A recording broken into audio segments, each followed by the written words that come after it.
আমার বিসিএস প্রস্তুতির বিষয়টা টোটালি আনঅর্থোডক্স।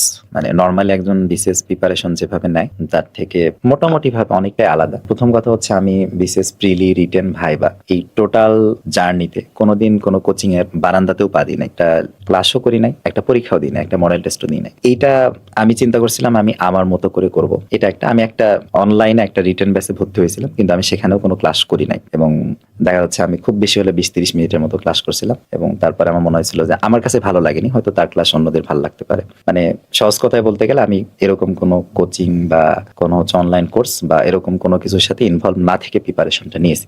এর মানে এই না যে আমি একাই সবকিছু করছি। কারণ হচ্ছে আমাদের ঢাকা মেডিকেল কলেজের যে সিনিয়র ভাইয়া, আপু বা ব্যাচমেট যারা আছে তারা অনেকেই বিসিএস ক্যাডার হয়ে গেছে। জেনারেল ক্যাডার যেমন আছে, হেলথ ক্যাডার যেমন আছে, তাদের কাছ থেকে আমি পরামর্শ নিতাম যে কিভাবে কি করতে হবে, এই করতে হবে, সেই করতে হবে, এগুলো পড়তে হবে, কোর্স প্ল্যানটা কিভাবে আগানো যায়। এবং এগুলো শোনার পরে আমি বিসিএস এর সিলেবাসটা নিয়ে যখন দেখছি তখন আমার মনে হয়েছে যে এটার জন্য আসলে কোচিং এ না গেলেও সম্ভব।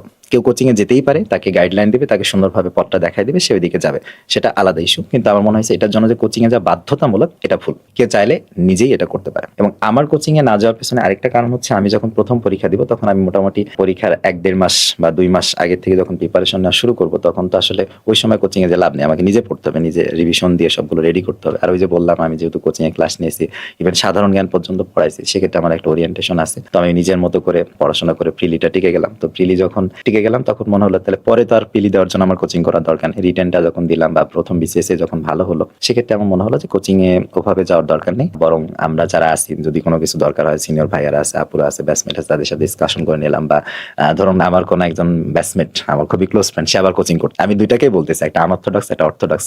সেটা হচ্ছে সে আবার কোচিং করতো, বিভিন্ন জায়গায় পরীক্ষা দিত, বিভিন্ন জায়গায় ফার্স্ট হতো, এবং তার খাতাপত্র বিভিন্ন জায়গায় অনলাইনে ভাইরাল হতো। সে দেখা গেল যে কোচিং করে আসছে, কোচিং করে এসে সে ওখানে অনেক ভালো কিছু শিখছে বা অনেক ভালো একটা স্ট্র্যাটেজি শিখছে, এভাবে লিখতে হবে, এভাবে বলতে হবে। ঠিক আছে, আমি তার সাথে ডিসকাশন করে সেটা শিখে নিলাম, এরকম। তা আমার আসলে ওরকম ভাবে কোথাও কোচিং এ যাওয়া হয়নি বা হয়ে ওঠেনি।